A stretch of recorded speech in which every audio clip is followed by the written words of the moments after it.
sudah satu normal, kebiasaan. Alah, biasalah, lakonan je pun, bukan betul-betul, acah-acah je, bukan buat sungguh pun. Inilah bibit-bibit ke arah. Assalamualaikum warahmatullahi wabarakatuh. Bismillahirrahmanirrahim. Alhamdulillahirrabbilalamin. Wassalatu wassalamu ala rasulillah wa ala alihi wa sahbihi ajma'in. Qala rabbi syrah li sadri wa yassir li amri wahlul 'uqdatam min lisani yafqahu qawli, amma ba'du. Alhamdulillah, syukur dan puji dipanjatkan ke hadrat Allah Subhanahu wa taala dengan izin dan kasih sayangnya dapat sama-sama kita bertemu dalam video pada kali ini. Terima kasih sahabat-sahabat semua, follower, subscriber, share sekalian.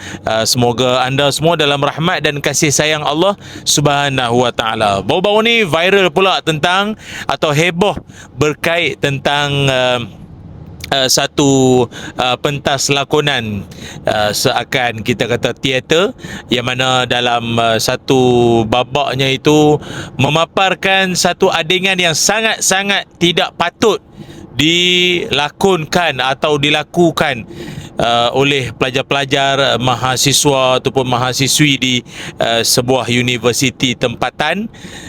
Dan saya amat terkejut tindakan berani sedemikian berani dilakukan oleh anak-anak muda generasi ini yang bukan lagi tanpa selindung, tanpa sedikit pun. Saya rasa kalau ada malu walau sikit pun takkan tergamak buat sedemikian rupa.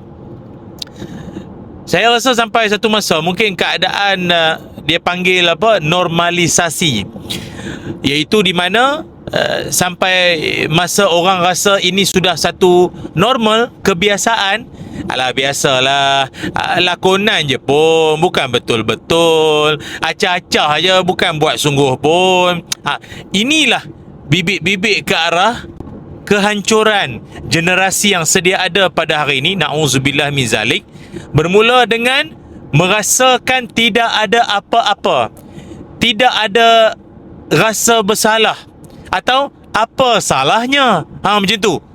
Apabila benda ini dijadikan seakan budaya pula. Dan saya percaya benda ni pun tak lain tak bukan bermula daripada lambakan drama-drama ataupun filem-filem yang dahulunya. Benda-benda macam ni kan Mat Saleh Barat saja yang buat. Tapi sekarang ni di tanah air kita pun dah mula berjinak-jinak ke arah itu. Dulu ada agak selindung-selindung yang seakannya macam penonton faham-faham sendirilah. Tapi sekarang bukan faham-faham sendiri, dia macam nak suruh kita faham betul ni. Betul-betul tunjuk ni adegan-adegan yang tak patut lah. Memang sangat tidak sepatutnya. Adakah seni ini terpaksa dipaparkan dengan cara begitu? Padahal dalam Islam, seni adalah satu keindahan.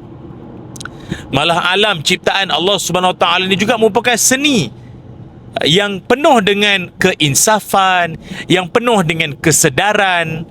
Tetapi kenapa karya yang sepatutnya membawa manusia lebih dekat kepada Allah menjadi satu wadah maksiat, menjadi satu wadah seolah memancing ataupun memancing gairah nafsu orang yang mungkin sebelum ni tak pernah pun tergerak hati nak menonton video-video yang tak senonoh.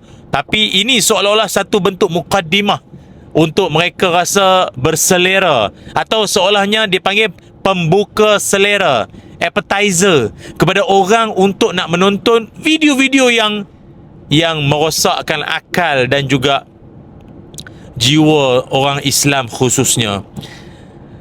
Sahabat-sahabat semua, dalam satu hadis Nabi Muhammad sallallahu alaihi wasallam, Nabi bersabda, "Inna min asyarin nasi 'indallahi manzilatan yaumal qiyamah." Sesungguhnya manusia yang paling dibenci oleh Allah, manusia yang paling dimurkai oleh Allah Azza wa Jalla kelak nanti di hari kiamat. Siapa orang paling Allah murka nanti di hari kiamat? Kata baginda Nabi, ar-rajul yufdi ila imraatihi. Seorang laki-laki atau seorang suami yang melakukan hubungan intim dengan pasangannya atau dengan isterinya, wa tufdi ilaihi summa yanshuru sirraha, dan kemudiannya dia menceritakan atau dia menghebahkan kebahagiaan, keseronokan saat-saat hubungan itu berlaku kepada pihak lain, mendedahkan, menghebahkan, menceritakan pada orang lain. Bayangkan sahabat-sahabat semua, Nabi Muhammad sallallahu alaihi wasallam, yang mana kata Imam Nawawi rahimahullah, hadis ini merupakan satu bentuk larangan kepada orang yang dah kahwin sekalipun. Ialah, maksudnya orang dah kahwin hubungan halal. Yang tak kahwin tu cerita lain lah, haram lah. Yang dah kahwin ni, walaupun hubungan itu halal, tapi jangan dihebahkan. Cerita ke orang keadaan suaminya, keadaan isterinya, seronoknya melayari bahtera ni semua tak boleh cerita ke orang. Kalau tidak masuk dalam kalangan golongan dibenci oleh Allah Subhanahu wa ta'ala. Tapi itulah, kadang ada orang rasa macam, Allah ustaz-ustaz ni cengih sangat, garang sangat, itu tak boleh, ini tak boleh, itu salah, ini berdosa. Dah memang tanggungjawab kita kan saling berpesan-pesan.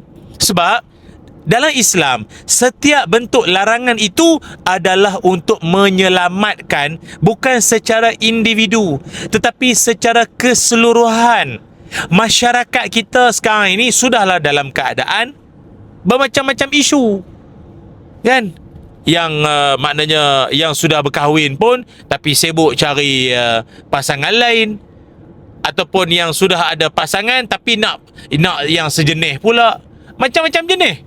Jadi bayangkan keadaan ini kalau tak dibendung, tak dinasihat, tak dibetul, tak ditegur, ia akan makin lama makin merosakkan masyarakat kita dan masa hadapan. Na'udzubillah min zalik. Sebab itu Nabi Muhammad sallallahu alaihi wasallam, Nabi mengajarkan, kalau sekiranya seseorang itu sudah tidak ada rasa malu, maka berbuatlah apa yang dia nak buat. Idza lam tastahi fasna' ma syi'ta. Kalau seseorang itu sudah tidak ada rasa malu, maka dia akan buat sahaja apa-apa yang dia suka. Sebab itu kawan-kawan, kita ada anak, saya ada anak, tuan-tuan pun ada anak, mereka ada masa depan.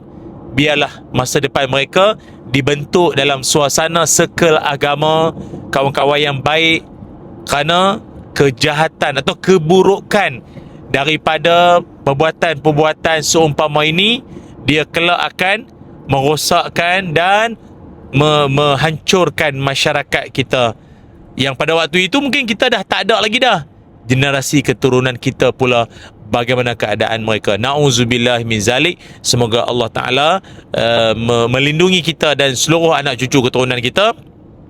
Dan kepada adik-adik para mahasiswa sekalian, mahasiswi juga yang terlibat, bertaubatlah pada Allah, mohon ampun pada Allah, dan banyak-banyakkan insaf dan sedar akan tindakan tersebut boleh mencalar maruah, nama baik keluarga dan agama sekalipun, malah institut tempat kita belajar itu sendiri.